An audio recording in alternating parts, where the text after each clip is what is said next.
Welcome sa ating YouTube channel, Main Charge Updates. Pag-uusapan natin ang dalawang uri ng likod ni Maine Mendoza. Sa kauna-unahang pagkakataon, ito nga po yung ating pag-uusapan ngayon. Sino nga ba ang kasama ni Congressman Arjo Ataide sa Siargao? Ang tanong, si Maine po ba? O yung nagpapanggap na Maine Mendoza na LGBT ni po ba? Kasi dito nga po sa picture na aking nga pong ipinapakita sa inyo ngayon, pagmasdan po ninyo ang likod ni Maine Mendoza. Di po ba? Wala pong tato na Jack Sparrow. Di po ba? At dito nga po sa picture na pangalawa, pagmasdan ninyo ang katawan ni Maine Mendoza. Hindi ko sinasabing nilalait ko si Maine Mendoza. Wala pong katotohanan yun. No? Sinasabi ko lang kung ano yung nakikita namin o nakikita natin sa picture na ito.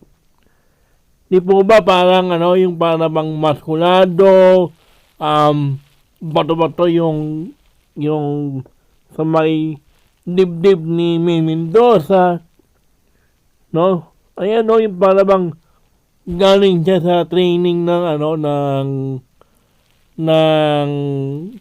bodybuilding or bodybuilding na o yung nagbubuhat ng mga barbell. Di po ba yung contest na sinasalihan ng mga kalalakihan, mga kababaihan na malalaki yung mga katawan, di ba? Ito nga yung sinasabi ko sa inyo na likod, na pangalawang likod ni Maine Mendoza, pagmasdan. Di po ba? Biglang nagkaroon ng tato na simbolo na siya nga po raw yung tunay na Maine Mendoza dahil siya lang naman ang may ganyang tato sa likod. Di po ba? Pero nakakapagtaka lang mga kaalda, bakit nga ba yung isang picture na pinapakita natin o doon nga po sa video na kuha po mismo doon sa Siargao na nakatalikod si Maine, bakit biglang hindi ko siya nakita? Hindi natin nakita yung nasabing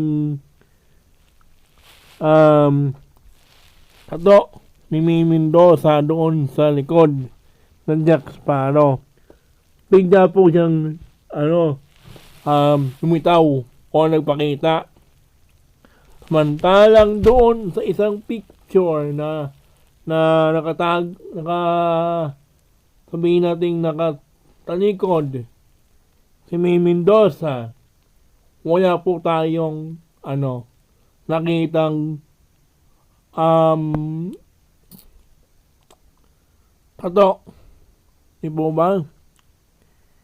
Yan mo makikita na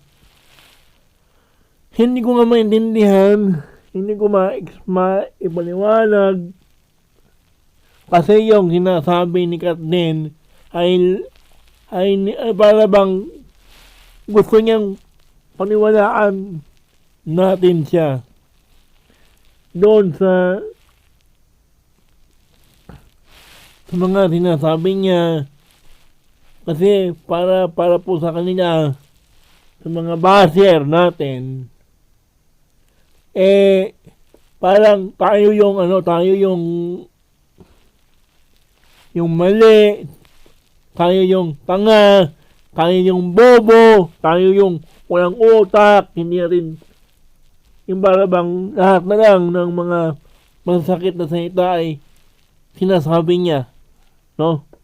Pero dito nga po sa picture na ito, dito ninyo malalaman kung ano nga po ba ang totoo or sino nga po ba yung nagsasabi ng totoo at hindi.